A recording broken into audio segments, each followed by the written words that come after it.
Ah, d'accord. Et qu'il d'ailleurs, que pour la plupart, il ne vous avoue qu'à la fin de l'entretien, contraint et forcé. Ouais. Parce que ils savent se tenir, ils sont pas...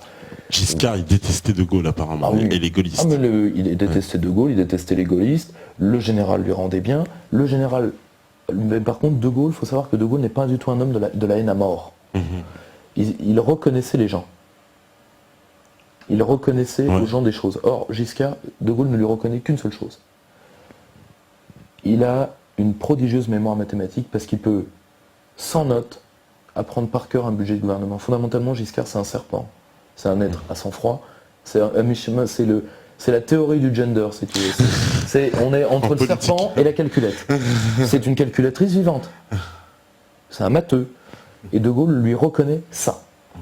Parce que De Gaulle, De Gaulle n'avait quasiment pas le choix de l'avoir, parce qu'il avait demandé à avoir des inspecteurs généraux des finances pour utiliser l'énarchie. Au mieux, c'est-à-dire à Bercy. Beaucoup de hauts fonctionnaires ont dit nous, on ne bosse pas avec le général Félon, arrivé en 58, tralala. Nous, on est dans la tradition républicaine, 4ème République, PQ. Et résultat, il en fallait un, ça a été Giscard. Ça a été Giscard, et entre lui et De Gaulle, ils n'ont pas mis très longtemps à voir que De Gaulle préférait à la rigueur qu'il fasse un travail administrativement correct, et ça De Gaulle lui reconnaissait. Il trouvait le personnage imbuvable. D'ailleurs, toute personne qui a rencontré Giscard, moi j'ai jamais rencontré, pourtant j'en ai interviewé des gens, crois-moi, de gens, mis à part ses équipes rapprochées pour qui c'est Dieu le Père, c'est normal, il a fait toute leur carrière.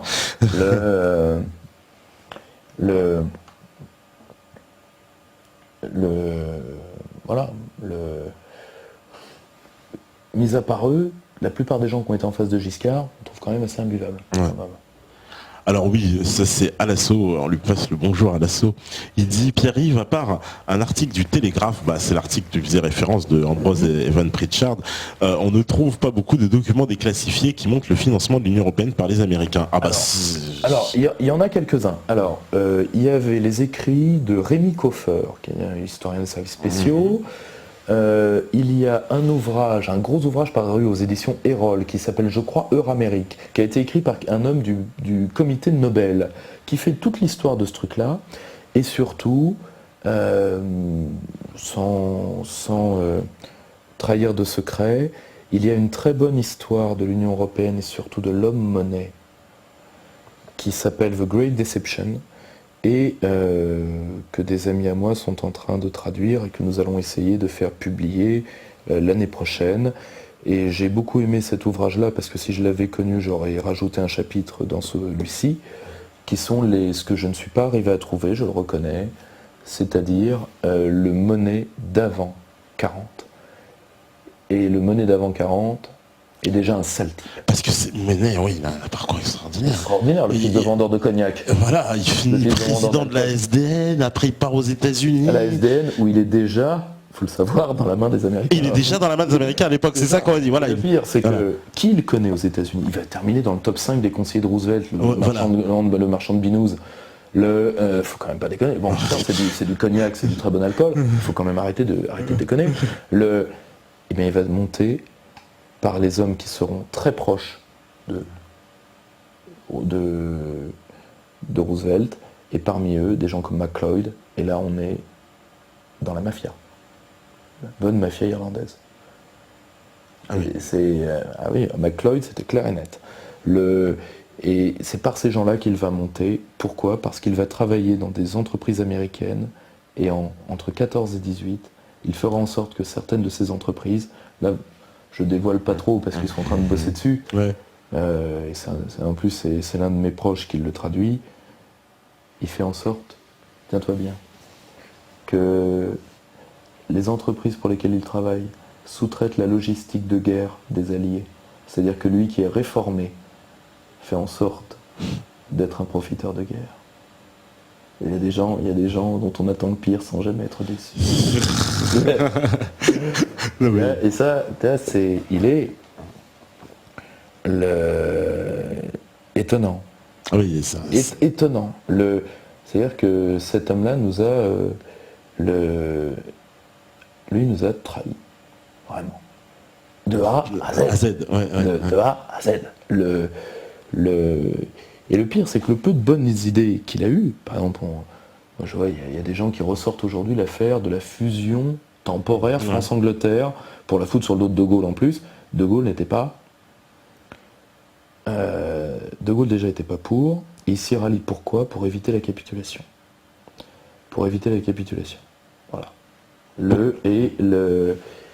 Alors que Monet, lui, propose cette idée-là, parce que lui, de toute façon, il cherche un moyen de liquider la France de toute façon. Et la grande chance, c'est que c'est pas Chamberlain qui est en face, c'est Churchill. Ouais. Et Churchill est ce qu'il est.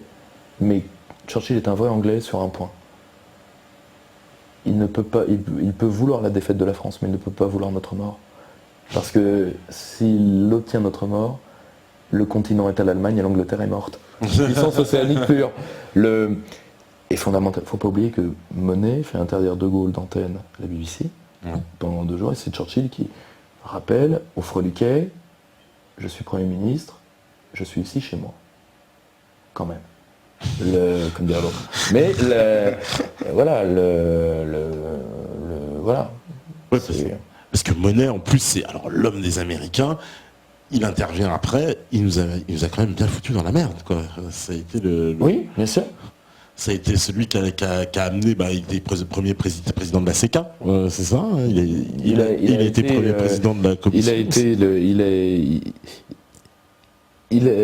Il a orienté toute la construction communautaire par ses hommes, ses réseaux. Le cas typique, c'est Robert Marjolin. Qui était sa créature, jusqu'à ce que celui-ci s'éloigne de ces réseaux-là. Et d'ailleurs, moi, chaque fois que j'ai fait une conférence sur cet ouvrage-là, j'ai dit levez la main ceux qui connaissent Robert Marjolin, sur des salles de 200, 300 personnes, j'ai 3 doigts levés. Tout le monde connaît Schuman, qui fondamentalement a un rôle très inférieur. Brave ministre du gouvernement Pétain, pour te dire, alors le bon Alsacien qu'on prend pour être la réconciliation, brave type, pauvre type, alors que Marjolin, les hommes de Monet l'ont effacé de l'histoire. Les hommes de Monet l'ont effacé de l'histoire. Et par contre, il y a encore un grand mystère sur une chose. Qu'est-ce qu'on a bien pu lui faire ? Parce que quand on lit les mémoires de Monet, Monet n'est pas un anti-nation. Il n'est pas le mondialiste. Il est mondialiste. Pour lui d'ailleurs, l'Union européenne, une fois achevée, n'est qu'une partie du processus, parce qu'après il faut l'Union euro-amérique. Il le dit à la fin de ses mémoires. Monet, il a jamais menti là-dessus. On le prenait pour un illuminé. Là, c'est quand il allait jusque-là. Mais il n'a jamais menti là-dessus. Il a su être discret quand il a fallu, mais il n'a jamais menti. Et fondamentalement, c'est pas un anti-nation, au sens du mondialiste viscéral. C'est pas un anti-nation. L'Angleterre est une nation, pour Monet. Les États-Unis sont la grande nation. Mais la France, non. La France est un giratoire. Elle a des frontières avec des tas de pays. Elle est un rond-point. Tu n'as pas à demander à un rond-point d'avoir une identité ou d'être une puissance. Point. Donc ça n'a pas existé, c'est un rond-point. C'est-à-dire qu'il y a l'Eurasie, et au bout du bout, il y a un truc qui s'appelle Brest. Et à partir de Brest, il y a une ligne qui va jusqu'à un truc qui s'appelle Strasbourg, et ça c'est un terrain vague. Bon, voilà, bon, chez Monet, il y a une détestation de la France. Que aucun de ses biographes, puisqu'il a eu la chance de n'avoir que des biographes à la botte, que ce soit Roussel ou autre, pour avoir, si tu veux, le père fondateur, d'ailleurs c'est une mythologie entièrement importée des États-Unis sans qu'on se rende compte. Les pères fondateurs, c'est les pères fondateurs. Les founding fathers, très bien. Là, oui, et ils nous ont, et ça, on a du mal à le comprendre. Mais ils nous ont, Monet nous a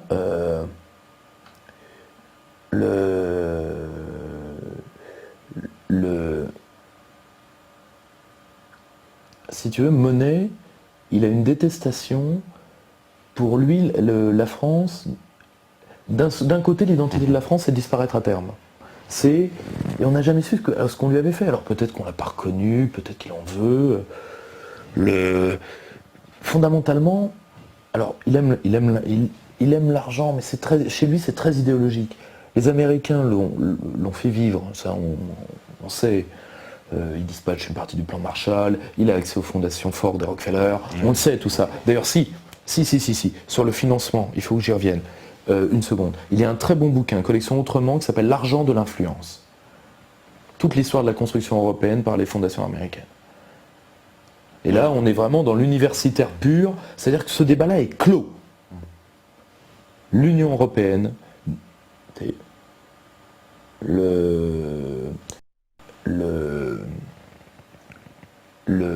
l'Union européenne est une création des planificateurs américains à la fois pour des raisons qui tiennent à la destruction, à la volonté stratégique des États-Unis.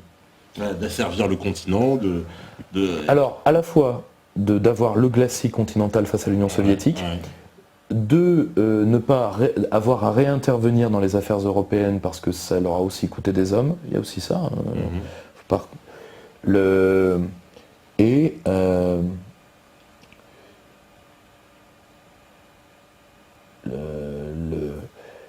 Et fondamentalement, la volonté américaine, c'est de se débarrasser de rivaux et particulièrement de la France. Voilà, c'est ce que j'allais dire, c'est que dans cette histoire également des Anglais, contrairement à ce qu'on croit. Contrairement à ce qu'on croit. Ouais. Contrairement à ce qu'on croit, la guerre contre la livre sterling, qui termine l'Angleterre à coups de pied, dit que l'industrie britannique flinguée par le plan de Churchill, toute la côte britannique a été bombardée par les Boches, et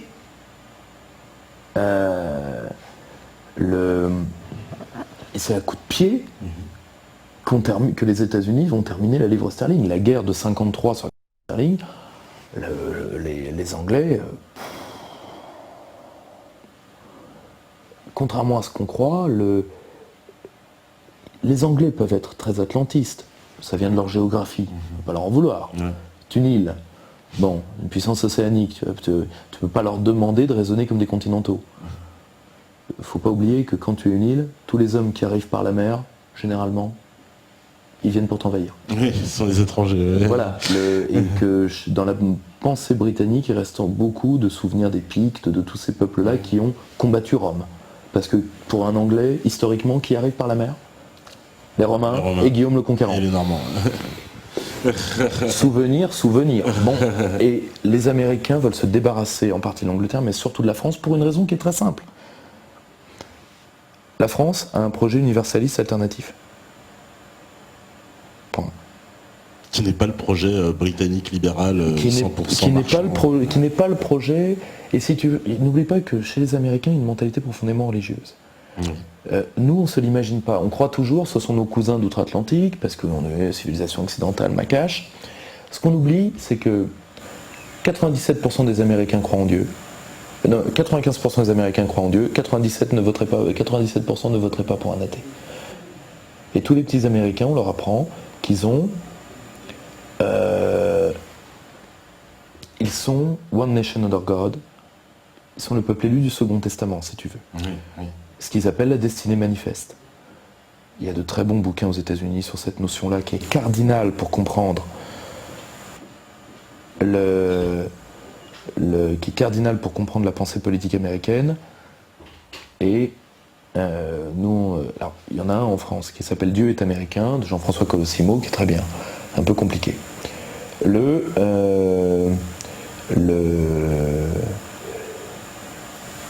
Et fondamentalement, si tu veux,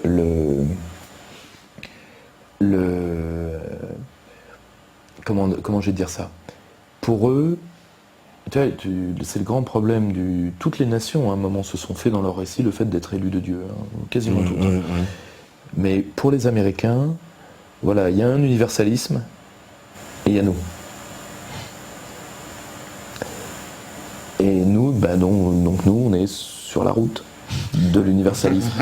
Donc c'est pousse-toi de là que je m'y mette un bon coup. Bon, et ça explique. Il y a un bouquin que j'ai trouvé très, très malhonnête d'ailleurs, mais qui est très complet, qui s'appelle L'anti-américanisme français. Un bouquin qui m'intéresserait, ce serait l'histoire de la francophobie aux États-Unis. Ouais. Parce que ça date depuis la guerre d'indépendance. Je te signale que quand Washington proclame, quand la flotte française écrase le général Cornwallis à Yorktown, qui est la dernière grande bataille de la libération des États-Unis, alors les Américains te racontent ça, c'est évidemment eux qui ont attaqué un fort qui était sur les côtes avec leur infanterie. C'est la flotte française qui avait canonné le fort avant. Donc tu vois le problème. C'est le premier acte de Washington. Il rétablit le commerce avec l'Angleterre et il punit de mort par pendaison celui qui fera du commerce avec la France. Ça, ce rôle, on l'apprend pas tellement celle-là. Ouais. Pourquoi Dans l'album de famille franco-américain, c'est peut-être à relever. Et je le dis sincèrement, moi je ne suis pas anti-américain. Je ne suis pas anti-américain. Je pense que l'Amérique devra réapprendre un jour que la notion d'allié existe. Pour qu'on puisse, à un moment ou à un autre, lui parler, parce qu'on ne peut pas isoler un pays comme celui-là. On ne peut pas l'isoler. Ce serait d'ailleurs dangereux pour la sécurité internationale que les Américains soient pris d'un vertige d'isolement. Mais il faut leur parler, comme le disait le général de Gaulle, les Américains, regardez-les dans les yeux, à la longue ils s'y habituent. Ouais, voilà. Bah écoute, on va en profiter pour faire une petite pause si la régie est calée, mais il me semble que c'est OP. En plus, on nous la demande sur le chat, ils se sont habitués. Bah, on fait une petite pause et puis on revient juste après. À vous la régie. Voilà, donc bienvenue de retour sur la libre antenne, bienvenue à ceux qui nous rejoignent. Donc petit intermède musical, j'en profite pour passer un petit message à la régie quand ils pourront, pour venir changer la pile du micro cravate qui risque de tomber en panne. Donc autant que je le dise maintenant, voilà, qu'on envoie quelqu'un qui va venir réparer ça et nous changer immédiatement la pile pour pas avoir de petits soucis par la suite, parce que bon, les habitués connaissent. Après voilà, on a toujours des petits problèmes. Alors voilà, on va juste changer la pile vite fait, discrètement, voilà. Hein, on fait ça, vous connaissez, on a nos petites techniques, nos petites ruses pour changer ça tranquillement. Voilà. Ah, ça pourrait arriver au grand journal, hein. Bon, eux, ils ont des piles neuves tout le temps, hein. C'est ça, ouais. Les subventions déguisées, Canal Plus. Alors, vu combien on les paye. voilà, magnifique, voilà, comme ça va pouvoir marcher, voilà, génial. Bon, alors petit intermède, merci en tout cas à vous tous, il y avait pas mal de questions. On nous demande, voilà, quels ont été les grands avantages pour les Américains?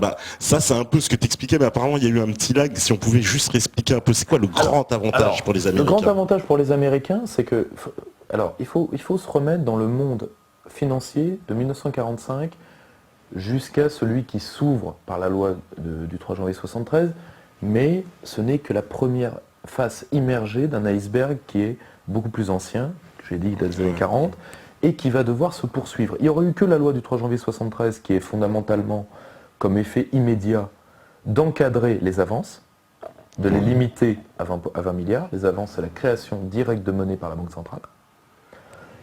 Ça n'aurait pas du tout eu les effets s'il n'y avait eu que ça. Mais il y a eu beaucoup d'autres choses parce qu'il fallait créer un marché mondial de la dette. Tout ça, c'est le tournant socialiste 83 et évidemment son pendant européen, monsieur Delors et monsieur Lamy, c'est la grande œuvre de Delors. Et là, le système était prêt pour qu'on ait une chose chimiquement pure qui était la création d'une monnaie communautaire et donc la fédéralisation de force des États européens. Et c'est ça que les Américains voulaient. Les Américains voulaient ça, et les Américains ne sont pas non plus complètement stupides. Ils savent sincèrement, il faudra que vous en reparliez avec Norman, parce que je me suis tellement inspiré de lui sur ces matières-là que je ne veux pas lui piquer la vedette là-dessus, parce que vraiment il le mérite. Lui, il a travaillé sur les accords de Neyborg, etc. C'est-à-dire que pour les Américains, pour assurer le dollar, eh bien, il fallait que des monnaies soutiennent le dollar dans des zones géographiques.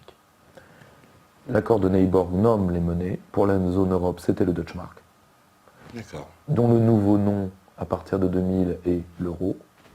Parce que l'euro, c'est le Deutschmark. Point barre. D'un point de vue d'identité monétaire, c'est clair et c'est net. Je vous renvoie à une conférence qui a eu lieu au Cercle Aristote de mon ami Xavier Dupré, un très bon économiste belge, et quelqu'un de brillantissime là-dessus.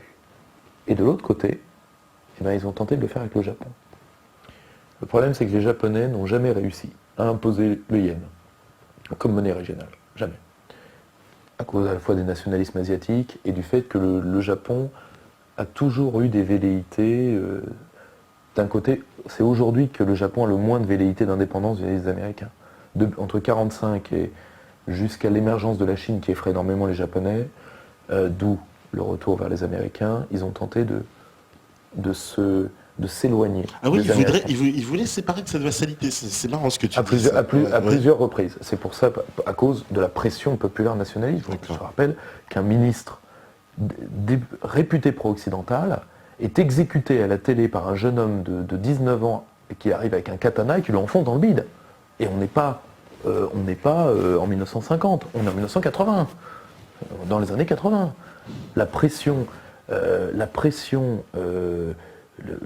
Les Japonais ont encore c'est encore un peuple fier. Ils ont jamais accepté le rang de vassal. Les Allemands l'ont très bien accepté d'être le premier vassal des États-Unis sur le continent. Du moment qu'ils ont le continent à eux, l'Allemagne n'est pas une puissance qui a volonté l'hégémonie mondiale. Elle a trop la pensée germanique a trop de détestation pour le reste du monde. Pas assez de conscience de l'altérité, si tu veux. Pour vouloir dominer, il faut être universaliste. La pensée germanique ne l'est pas. Ça, c'est clair, c'est net, c'est précis. Il suffit de lire Fichte pour le comprendre. Alors que fondamentalement, les Américains vont vouloir utiliser ces deux vassaux, les Japonais ne vont pas jouer le jeu, et c'est là où interviendra ce qu'on appelle la récession Yakuza, c'est-à-dire qu'une bulle immobilière, des fraudes, bulle japonaise, paf, on est dans les années 80, c'est le début on est à la fin des années 80, et c'est le début des 30 ans perdus pour le Japon. Au passage, les Américains vont s'en servir pour enfoncer la puissance japonaise.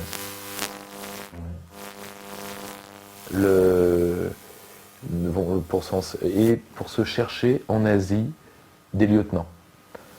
Ils vont tenter avec la Corée, ça se passe plus ou moins bien et donc ils sont obligés de réactiver la menace nord-coréenne pour maintenir le partenariat, donc pas top.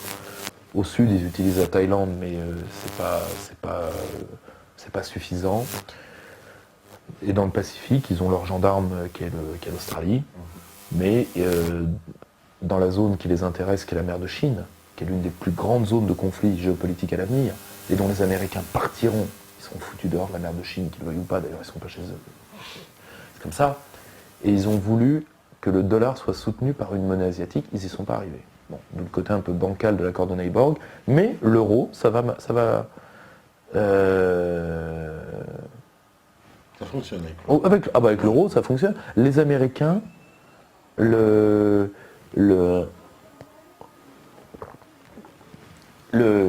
fondamentalement, l'euro, les Américains n'ont. Quand je vois le nombre de gens qui me disent, et particulièrement dans les rangs patriotiques, les Américains, ils veulent détruire l'euro, mais les Américains ils ont aidé à sa création. Déjà, c'est les banques américaines qui l'ont créé. On dit Goldman Sachs, ça fait entrer la Grèce. Goldman Sachs, les équipes de Goldman Sachs ont été dans la plupart des pays européens pour faire les changements techniques parce que Goldman Sachs a les meilleurs agents financiers, parce qu'elle les surpaye, tout simplement. Et parce qu'elle leur donne un sentiment communautaire assez fort, il faut reconnaître. Il y a les hommes de Goldman, il y a les hommes hors de Goldman. Et rien que cette ingénierie-là n'a été possible parce que l'Amérique l'a voulu. Ensuite, pour les Américains, le but, il est avant tout soutenir le dollar et politique. C'est-à-dire, une fois que la fédéralisation européenne a lieu, terminé. Nos rivaux politiques sont neutralisés parce qu'on les a attachés tous ensemble. Maintenant, on peut aller vers la terre du futur, qu'est l'Asie. Ce que, sous le gouvernement Obama, on appelle la doctrine du pivot stratégique. Point. Terminé. Voilà pour ce que les Américains ont voulu. Ils ont voulu qu'il n'y ait plus un seul pays, qu'il y ait un pays plus souverain que les autres, qu'est l'Allemagne, et que les autres ne le soient plus du tout, et que l'Allemagne, de toute façon, n'a ni la volonté, ni la possibilité de mener une politique d'indépendance vis-à-vis des États-Unis. Donc, terminé. Le continent est à eux. Ils n'ont même pas à le gérer. C'est la meilleure prison, c'est la prison la plus rentable du monde, celle où les prisonniers n'ont pas besoin de gardiens fixes.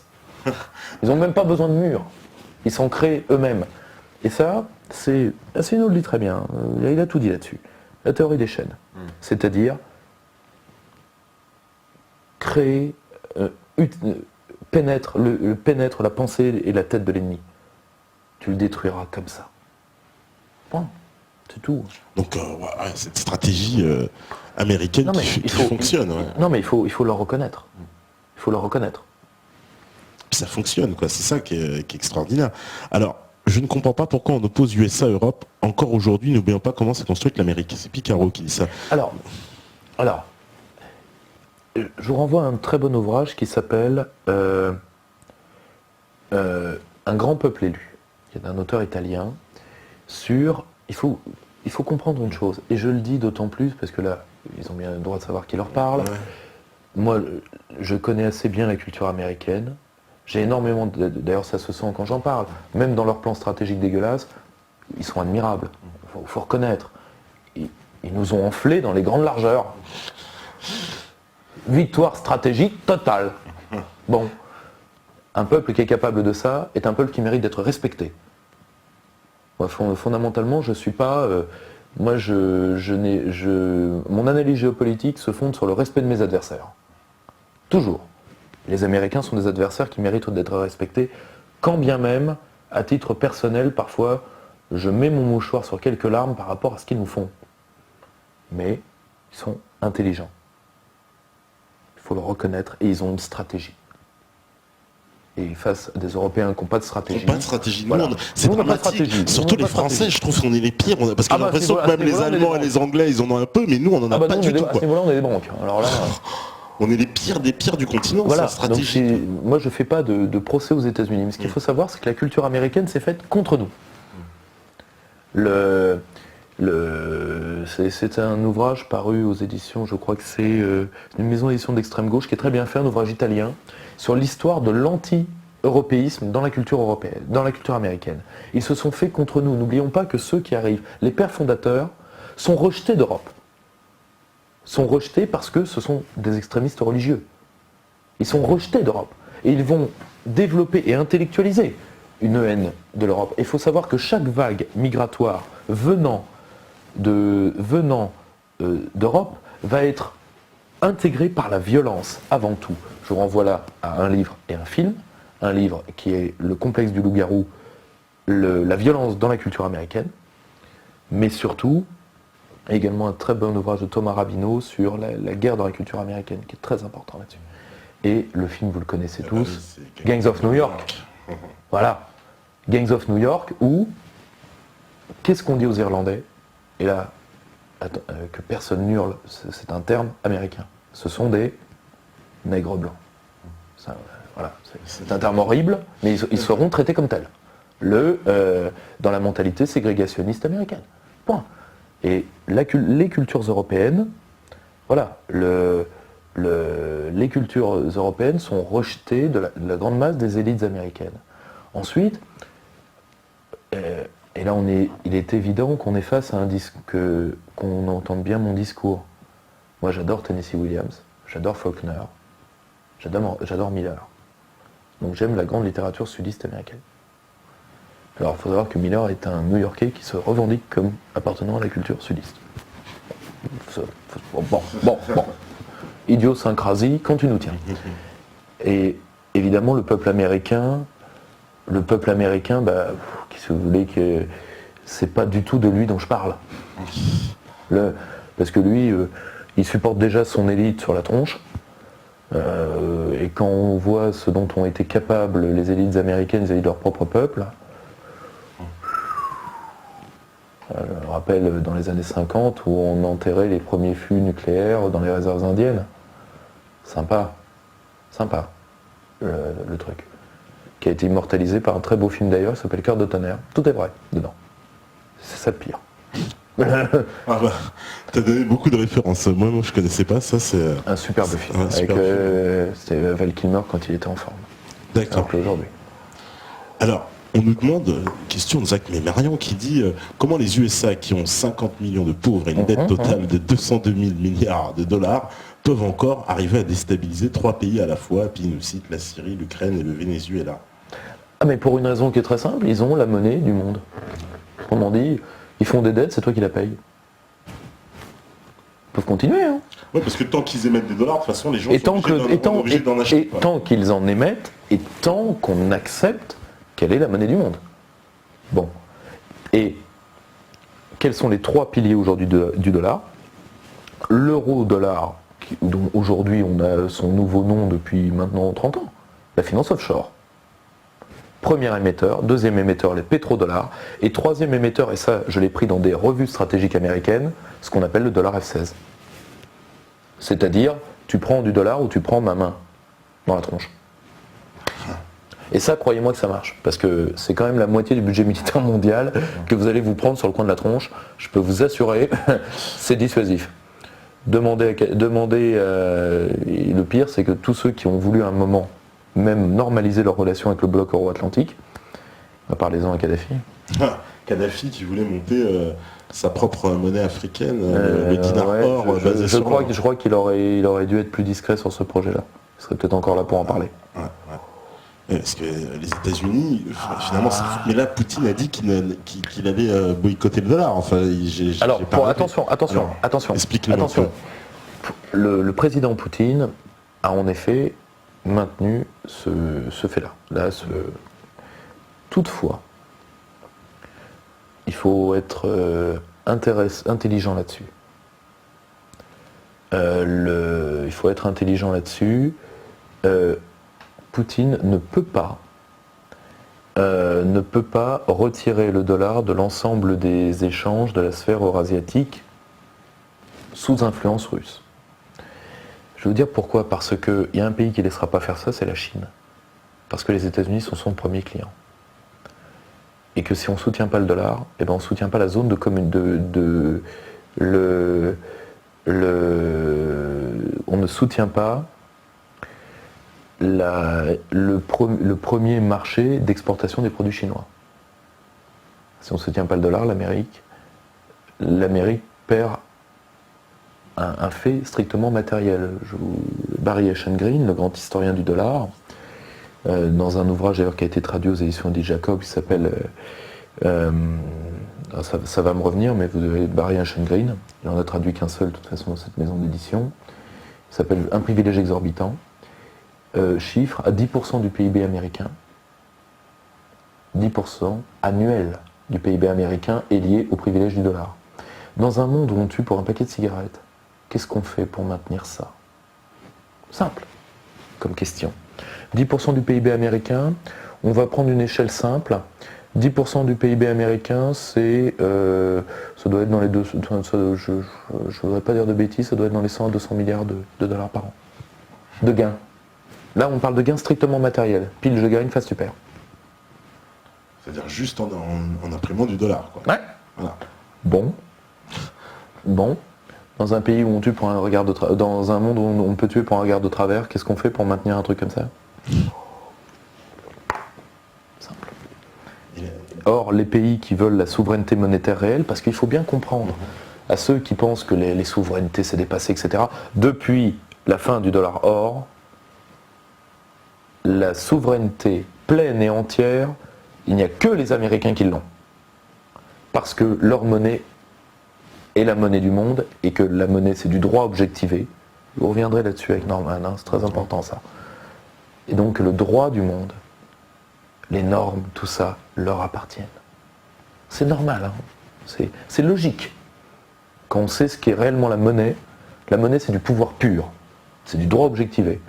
Là, il faut une vraie définition aristotélicienne de la monnaie, et pas une définition libéralo-marxiste, parce que fondamentalement, les libéraux et les marxistes ont la même. C'est-à-dire que la monnaie est un voile parce qu'elle n'est qu'un moyen d'échange. C'est pas vrai. La monnaie est une marque de souveraineté. Et la vraie souveraineté, aujourd'hui, il n'y a que les Américains qui en ont une. Même la Chine n'est pas entièrement souveraine parce qu'elle est obligée d'utiliser le dollar. Tout simplement. Donc il va falloir penser un système monétaire international autre. Et ça, à un moment ou à un autre, les Américains comprendront que c'est aussi leur intérêt parce que si à un moment, poussé par les déstabilisations, un grand pays suspendait le dollar, on peut assister à un recul, voire même à un crash de l'économie américaine. Si l'économie américaine crache, on crache tous avec. C'est net. Donc le pays qui menacerait réellement, grand pays, hein, Inde, Chine, Russie, grands émergents, d'abaisser cette manette-là, les Américains iraient, à mon avis, très vite à la table des négociations. En plus, les BRICS, ils ont passé un accord il y a un an de ça à peu près, où ils font quand même une déclaration un peu solennelle de se passer du dollar dans leurs échanges entre eux, quoi, c'est-à-dire entre les pays BRICS. Alors oui, mais attention, ça c'est... On est dans les mots. Oui. C'est comme ceux qui pensent que la Russie et la Chine sont déjà hyper soudés au niveau du gaz. Non, c'est pas vrai. C'est pas vrai, parce qu'il y a eu une guerre sino-soviétique, les années 70, et donc il n'y a pas de tube pour l'instant. Il n'y a pas de tube suffisant. C'est simple.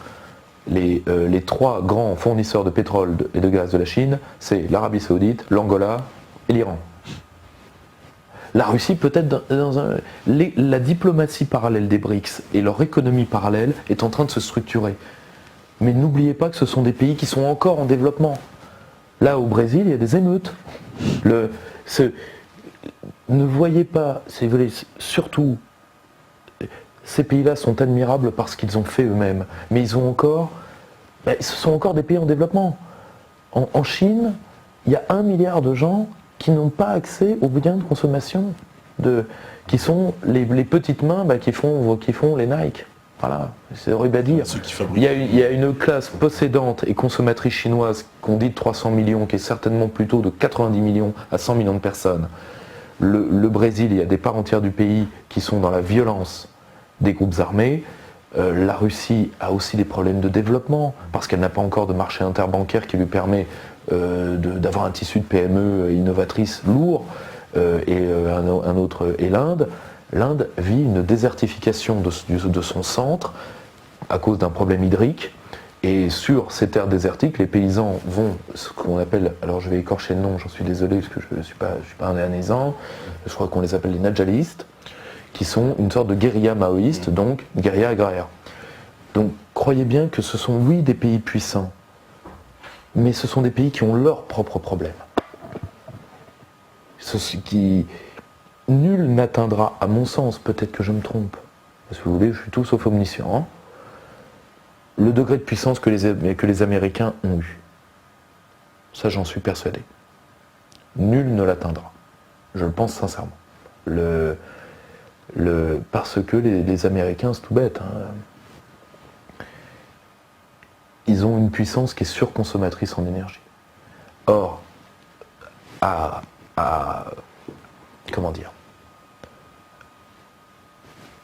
énergie constante, là par rapport à la date de cet entretien, où nous n'avons pas encore accès à la matière noire, où nous n'avons pas encore accès à la fusion froide, où nous n'avons pas encore accès à tout ça. Pour l'instant, nous allons vers un univers de rareté énergétique. Peut-être que nous aurons un bond technologique. Je ne suis pas Dieu, je peux pas le savoir. Mais bon. Mais personne ne peut se permettre, ne pourra plus se permettre, si le dollar tombe, déjà d'être un empire de la dette comme les Américains l'ont été. Tous les autres empires étaient créanciers. Or, c'est drôle, vous êtes plus puissant quand vous êtes un empire de la dette que quand vous êtes un empire de la créance. Elle n'est pas belle la vie. Et ça, c'est une chose. Et deuxièmement, personne ne pourra se permettre la civilisation du gaspillage. Pas au point où les Américains l'ont fait. Pas au point où les Américains l'ont fait. Il suffit d'aller aux États-Unis, regardez les bagnoles américaines. Tout bête. Leur mode de vie est passe par la surconsommation. Et ça, c'est vraiment pas une attaque personnelle, c'est une observation. Et ça, à mon avis, aucun pays ne pourra se le permettre, et surtout pas un pays comme la Chine, qui doit déjà faire arriver aux biens de base 1 milliard d'hommes qui sont derrière. Et je vous rappelle que dans certaines régions de Chine, l'espérance de vie a déjà chuté de 5 ans depuis la libéralisation économique, parce qu'elle s'est faite, entre autres, par la privatisation des services de santé.